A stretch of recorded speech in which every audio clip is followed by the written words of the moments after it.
Manchester United are one of the biggest clubs in the world, but right now they look miles away from competing at the top again. Squad is unbalanced, the midfield gets overrun, and there's just massive weaknesses across the whole pitch. So today, I'm rebuilding Manchester United with 5 signings that could genuinely, or I believe, in my opinion, that could genuinely change everything. Some of the players on the list, you'll know. Some you might not.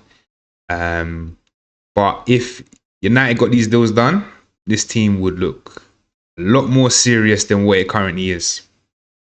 Let's start in the midfield, because this is where I think the biggest problem is. Central midfielder, so kind of where Kobbie Mainoo is currently playing, so this will be competition for him. They need a midfielder that can come in who can actually control the game. It feels so chaotic at the moment. Casemiro's legs look like they're slowly going. He's been brilliant for us this season, but he does seem to. I mean, he got took off after, 60 minutes in the last game. If he can't complete a full game, I don't know. Plus, he's leaving at the end of the season. Bruno Fernandes is more of a risk-taking creator over being a controller.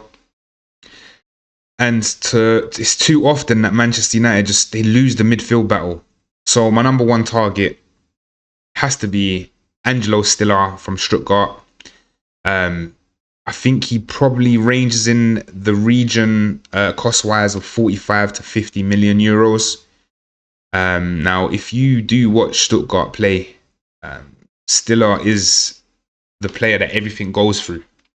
He sits a little bit deeper, receives the ball. He's always under pressure, but constantly able to progress and play forward.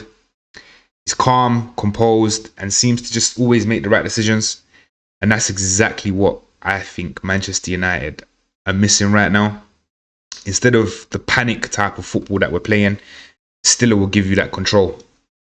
He dictates the tempo, links the defense to the attack, and he allows the rest of the team to push forward like as a unit, like all together. I think he's currently 24. I believe he's 24 years old at the moment. He could easily become a player that runs Manchester United's midfield for the next 6, 7, 8 years. Comfortably as well. But if Manchester United could get Stiller, if they couldn't get Stiller, my second option is, to me, I think is very controversial, but I think he's going to be a good player. It's Archie Gray from Tottenham Hotspurs. I think they could probably get him for around 30 million. Especially if Spurs go down and they get relegated, could even be less than 30 million. Gray's got to be one of the most exciting young midfielders in English football right now. He's energetic, technical. He's just, his intelligence at he reads the game a lot better than what someone should at his age. He's brilliant. He might not control the game in the same way that a Angelo Stiller does yet, but the potential of Archie Gray is ridiculous. And if Man United actually want to build a team for the future instead of the Paul Pogbas and the Cavani's and the players that they just sort of throwing money at to try and get a short-term fix, then Archie Gray, he would be a very smart signing. Now, if United sign a controlling midfielder, they still need someone who can dominate defensively in the middle of the pitch. For me, the absolute dream, Sandro Tonali. He's going to cost you 70 mil plus. 70, 80, 85. I think he's going to be around that ballpark. Tonali is a complete midfielder. He can tackle, make interceptions, he can dictate play, carry the ball forwards, and he's got the mentality of a leader.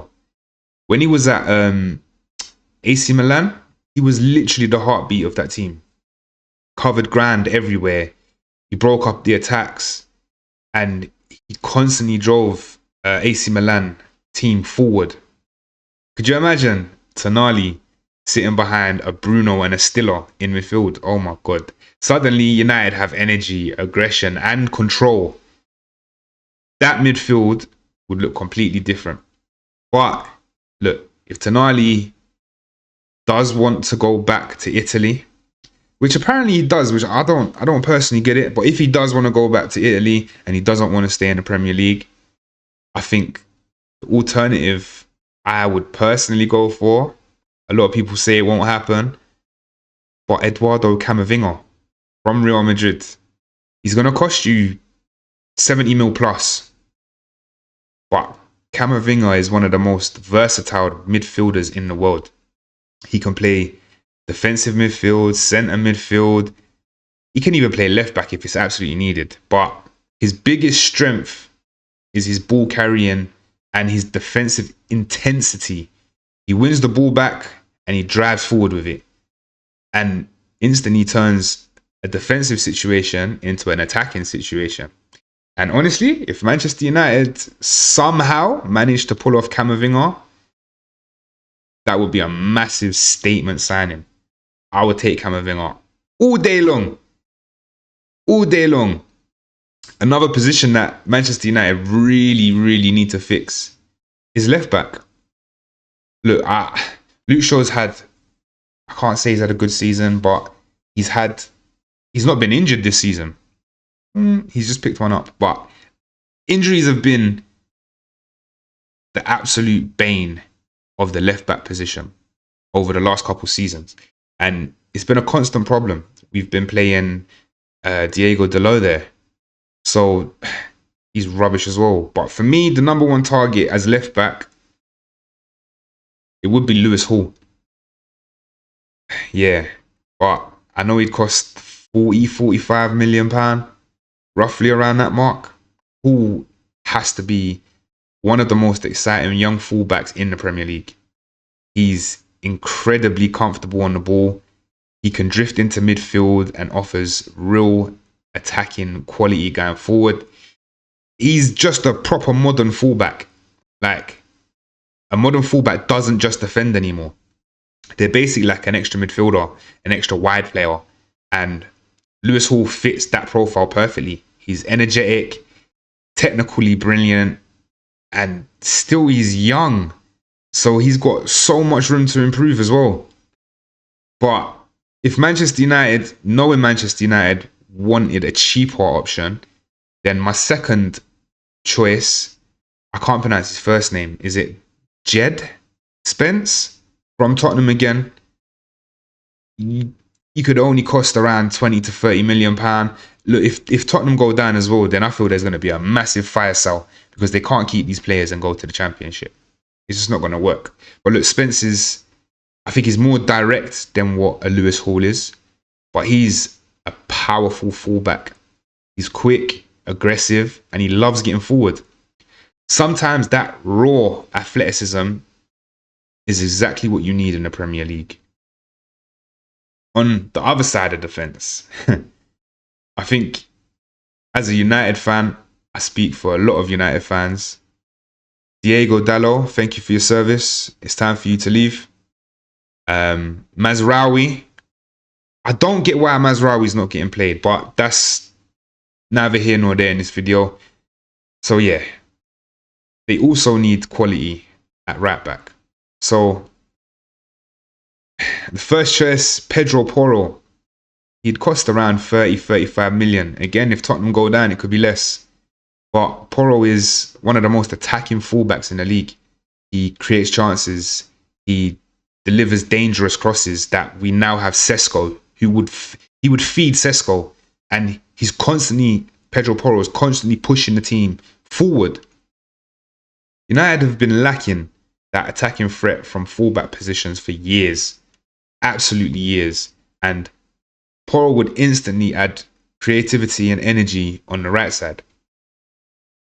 Again, you know, Man United, they like these younger players with huge potential. So I have found one at right back that I think he could be one of the best right backs in Europe in the next 5 years.